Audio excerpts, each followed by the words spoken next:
meant to protect their Second Amendment rights. I'm proposing that the city of Spokane Valley issue a proclamation stating that our city is a Second Amendment sanctuary city.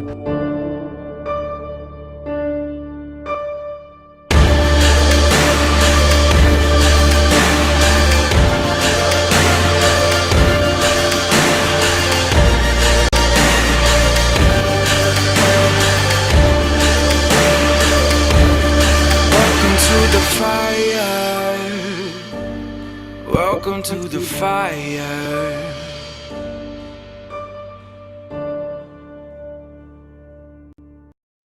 Today on Church and State, can being in the presence of the Lord be dangerous?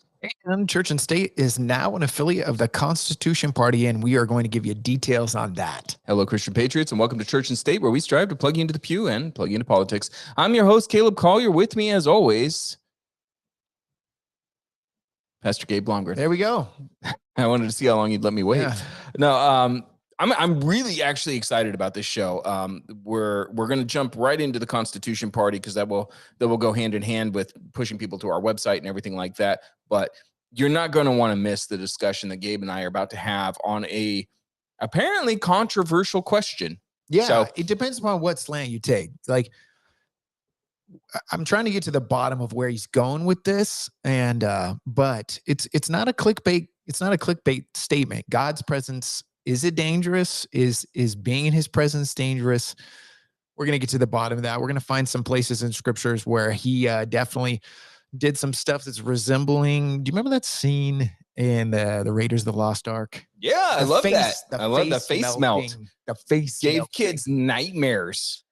Probably me included, but yeah. We're going to talk about that. Tell us though about the Constitution Party, and then we're going to talk about the sponsors as well. This is definitely really exciting. I love that the Constitution Party has come alongside Church and State. Now, Gabe, as you very well know, I have been a member of the Constitution Party. When I was a city council member, I was a member of the Constitution Party. When I voted Constitution Party, traditionally that was who voted for. I have voted Constitution Party for president since before Ross Perot even. I mean, it was in the 2000s that I first started voting Constitution Party. It was while I was still in the Marine Corps. And so, yeah, the Republican Party is not the solution. And most of you know that. You know how I feel about this, Gabe. You're probably a little bit more Republican than I am. Would you say that's fair? I think what I am is just traditional platform. I think my problem has always been anytime you have somebody running third ticket, it splits the conservative vote. Now, if there was a way for, let's just say, somebody from the Conservative Party, or excuse me, from the Constitution Party, to where it's like the Republican Party said, hey, this person is doing better in the polls, this person is beating us, then we want them to step in and take that, the Republican Party position. But what ends up happening is it's like a popularity contest in the Republican Party. And there's just, I don't like the way the two-party system is and how it splits votes, but yeah. I'm not going to get off in the weeds on that. For me, it's definitely, it's like when I look at the Republican Party and the Democrat Party, I see both parties leading you to hell. And so when I think about it, I'm like, well, what does it matter if the Democrats are taking you to hell in an airplane and the Republicans are taking you to hell in a bus? You're still going to hell. That's the point, right? Now, that being said, there are some fantastic Republicans at the local level, at the state level, at the national level, even at the national level. There's some great people like Thomas Massey and Rand Paul and Lauren Boebert. I'm a big fan of hers. There are some good people out there, but the Republican Party as a whole, it's just nasty. And so, everybody loves this saying of the definition of insanity, beating your head against the wall, expecting different results, right? Exactly. The Constitution Party, if any Christian reads their platform, they're going to say it's spot on. I find no fault in this at all. And if you ever just for grins want to take and read the Democratic platform lines, you're basically reading the Satanic Bible. Yeah. We actually did an episode on that. Yeah. So we got an email here. It's been sent out to every single state party for the Constitution Party. It's coming from the national director. And It's just basically welcoming us, church and state, into the Constitution Party fold. They are going to start putting all of our shows on, well, they've already started. They put all of our shows on the Constitution Party website, so you can find them there. And now also the state parties are going to be throwing all of our content on their different state websites as well. So it's a big deal for church and state to be a part of this. One, because we so believe in what the Constitution Party is doing, but also because obviously it's going to assist us in getting our great message out there. Because Gabe and I really believe in this ministry. We believe that we're doing something fantastic. And we're it doing the sounds Lord's like they work. believe in us. They're reciprocating, these two young dudes. And what's interesting is we're not young, but according to our kids, I'm old. Your kids don't understand if you're old enough. But to these guys, party has a little bit of wisdom down. The single platform position they have is pro-life, pro-Christian, pro-Second Amendment, pro-free speech. You couldn't pick a better party. Yeah, you're right. So we just need to have get more Constitution Party people running for political office. How about this, Gabe? How about this? You and I, president, vice presidential candidates for the Constitution Party, right there. Yeah, be huge. There it is, right there. Yeah, Ron DeSantis. Who? I don't even know who that is. Who is that? Yeah. Are you okay with being my vice president?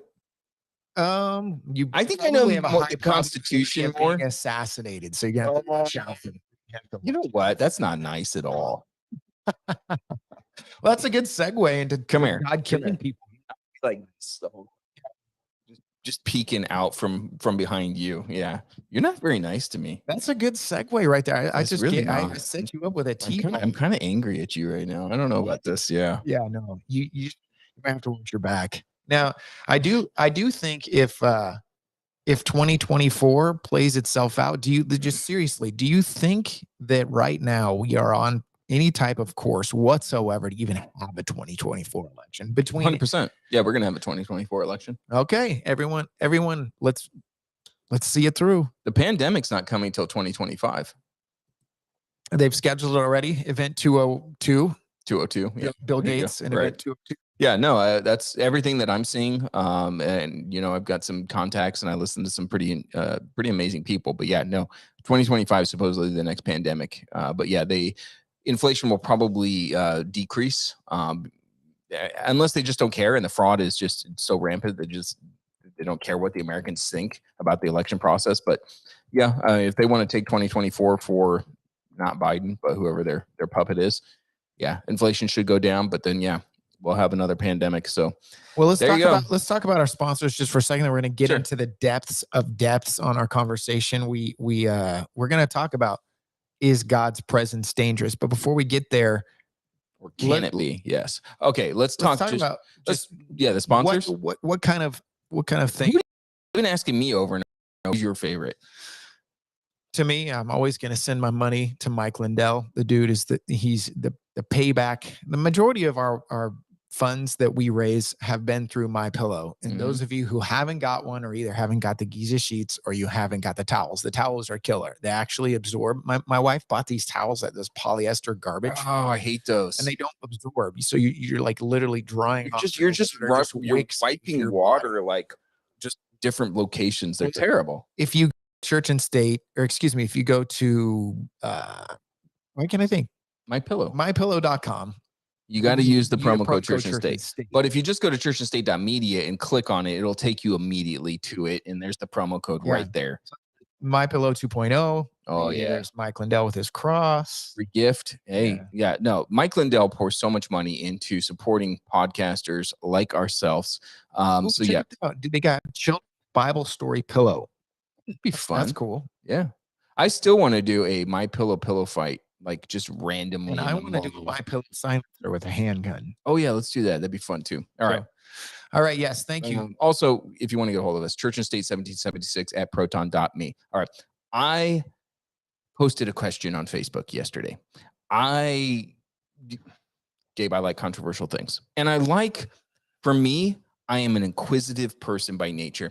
And so if an idea is introduced to me, I want to share it with other people. I was reading a book and it asked that question. Can the presence of God be dangerous? And I went, wow, this will spark a good debate or good dialogue. I posted it. Apparently, some people found it offensive. That doesn't bother me at all. I'm used to that.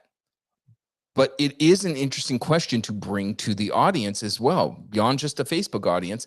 Let's talk about this on the radio show, because you said that you didn't think it was a great question. No, no, I don't think it's a good question. That's not what I'm saying. God is very, very dangerous. It's, there's Old Testament examples of Sodom and Gomorrah, Lot's wife. We have the firstborn of Egypt directly being killed by God. We also have, an entire Israelite army at one point. Then Uzzah, the famous one is touching the ark. Yeah, I mean, I We know have David, Christians that King get David's, mad about that one. Oh yeah, and King David's baby boy, which was afflicted, and because I said this statement, and I hold to this statement, but now even after seeing David's son die, I'm not so sure if I'm correct in saying this. And somebody actually commented this on the post.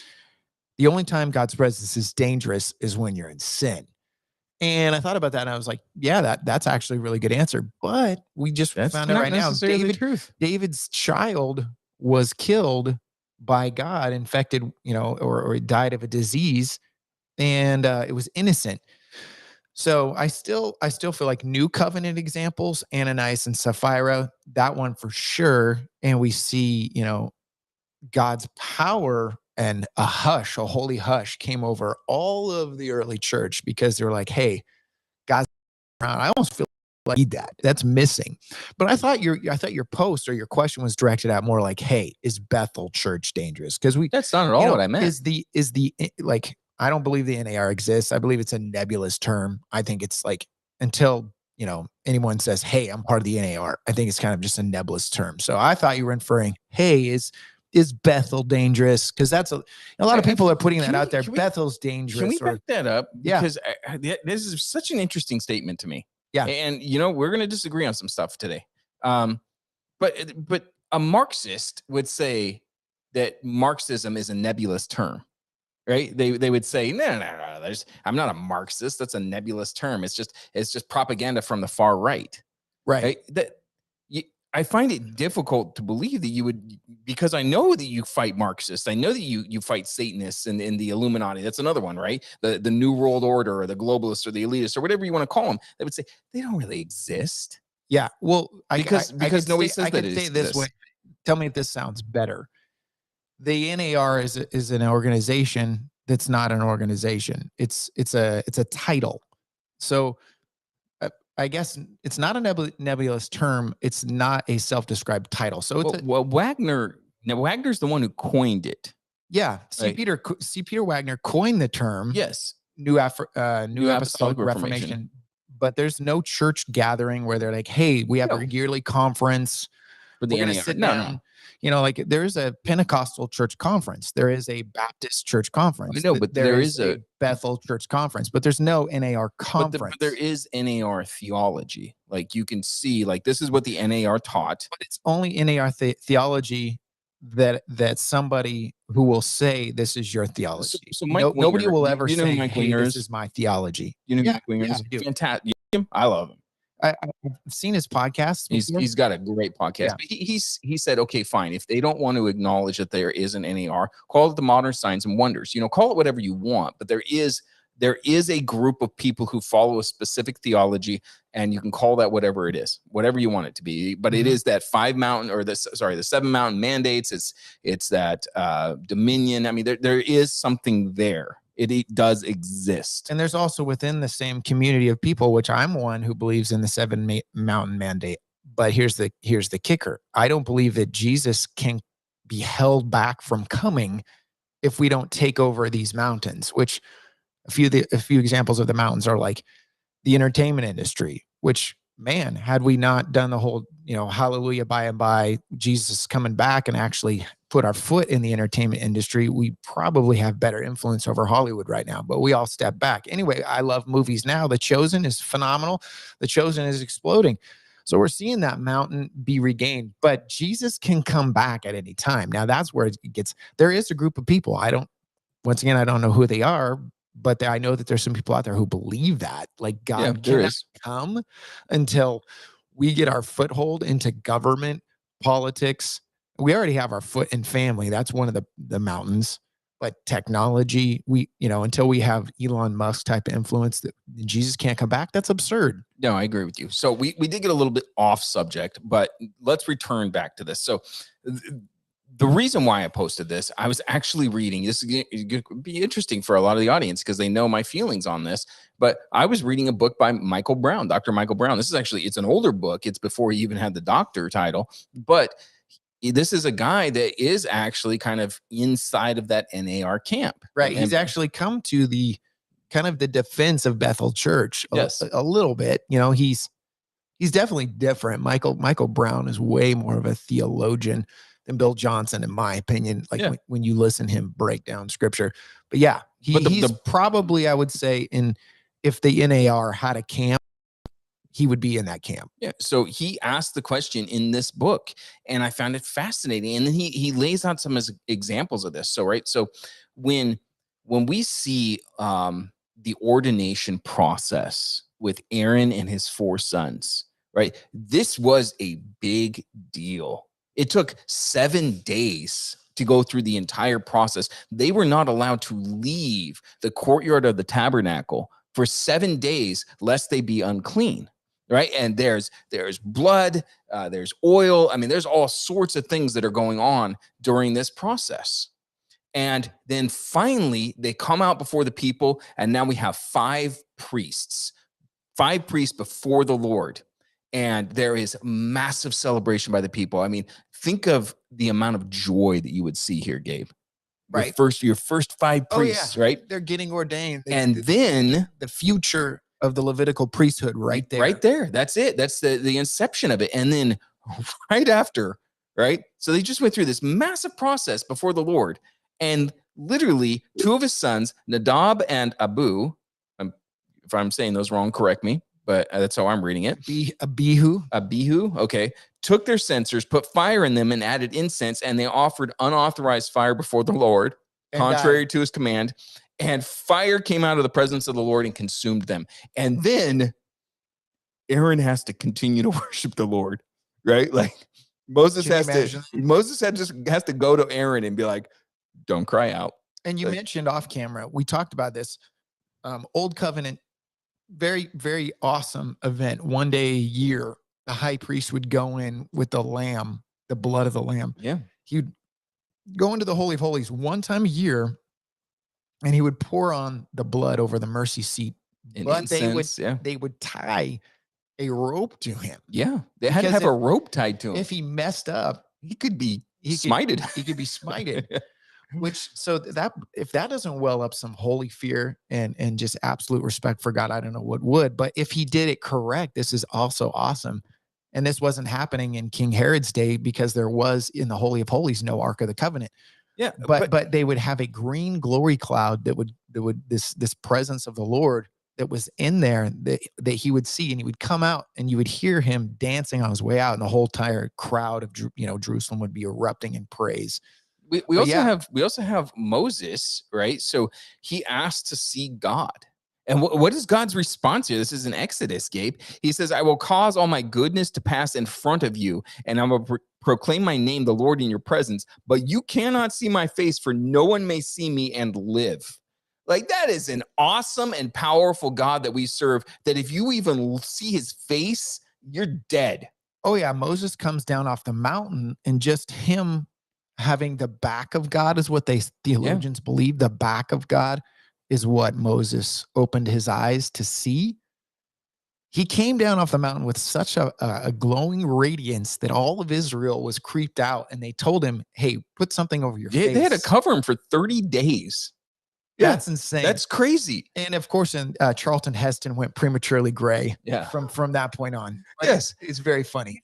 Here's the thing, Gabe, like this idea, this question that I posed of can the presence of God be dangerous, right? It's not meant to be offensive. It's meant to spark this kind of research. Anytime that you see something that you're like, wait a minute, I don't know how I feel about that. This guy's asking a very odd biblical question, and you go into the word, is that a negative thing? No, not at all. I think that's a great thing. I think kind of the question is a Bethel church setting dangerous? Because that's what I thought you inferred. That's not at all what I meant. That's to me what the language of like, is God's presence dangerous? And because you know what, there's a lot of churches, ours is one of them that seeks God's presence. So to me, it kind of the language of it was, is a presence seeking church dangerous? Because there's so many churches out there who are so presence centered that they could get off base. I'm not personally believing that for me personally, but that's what I thought you were inferring. A lot of churches, like, we know God's presence is holy. We know his presence is something to be feared. I want to ask you, do you think a Bethel church, do you think Bethel church is a dangerous place? Because that, his presence is there. I've been there. I've felt it. Is that a dangerous place? So that's an entirely different conversation. I am not a fan of Bethel at all. And I think a lot of the theology that comes out of Bethel is very dangerous. But my question, my point is just, I mean, let me put it this way, Gabe. You and I both love C.S. Lewis. Oh yeah. Right. We love The Lion, the Witch, and the Wardrobe. And what do they say about him? He's not a tame lion. He's a lion. He is a lion, right? No. I mean, let's look at like Joshua, right? I love this story of Joshua with Jericho, right? And he sees this guy just out of nowhere, and he goes up to me. He says, "Are you with us, or are you with them?" And what does the captain of the Lord's army say to him? I'm with whoever the Lord is with. Yeah. Like it's not necessarily that he's on our side at all. Even as in this case, his chosen people or as believers, God is not tame. God can be dangerous. Well, some of the answers from the post, and I'm going to actually pull up the Facebook post. Some people were making the comments like, he's only dangerous to somebody who's in sin. So I think a lot of people are thinking of new covenant Jesus, new covenant presence of God, because we see, the examples in the new covenant. We see Ananias and Sapphira and Herod. Those are the only two, to my knowledge, new covenant wise, that passed on. Now, it doesn't mean God isn't responsible for some deaths that happen now. We don't have that. Obviously, that would be extra biblical if somebody. I mean, look at all of the different churches in Revelation. Revelation, chapter 2 through 3, and we got all these different churches, and he's constantly talking about how he's going to spew them out of his mouth, and he has these great offenses against them. He sees them for who they are, right? There's that warning of that, Lord, didn't I prophesy in your name, and all this stuff, and depart from me, you wicked servant, right? So God can be dangerous to people who consider themselves believers or followers of Jesus Christ. Yeah. I'm trying to find your post. Oh, here's a couple of guys at Planned Parenthood, which, by the way, it got shared by an actress. Thanks so much to whoever shared that. Susan Swift is her name, and she was apparently the biggest movie that you and I might have seen back in the day was the Michael Myers Halloween. Yeah, neither one of us were really big into horror. I'm not a fan of horror at all. I shared it on my own personal one. That might be why you can't find it on there. No, it says here. But that wasn't where all of the dialogue occurred. So you'd have to go to mine. But it says somebody says not for people in Christ. So, and then yes, especially if people are being sinful and going against commandments. Another one is everything is subjective. Opinions are formed on perspective. What was dangerous for Job has been beneficial to countless millions. To imagine even for a moment that we could have the mind of God or judge him, how or why, based on how we feel about it, seems blasphemous. So yeah, I love what Pat Thompson said there. He said, imagine Job not going through that situation, going through, the backhanded replicate, the going through punishment from God is, the Bible says he chastens the child or the daughter or the son he loves. So that's different from killing or like, dangerous. But yeah, that's a great point that Pat puts out there. Yeah, he's dangerous to Job, and he was innocent. So, in a lot of ways, I can't hold on to that he's only dangerous to those who are in sin, because man, Job did nothing wrong. No, it's true. And also, I also discourage people who, you hear this all the time, Gabe. It's such an argument within Christian circles is, oh, that's Old Testament. We're New Testament. But you know what? God is the same today as he was yesterday and tomorrow. So Yeah, true.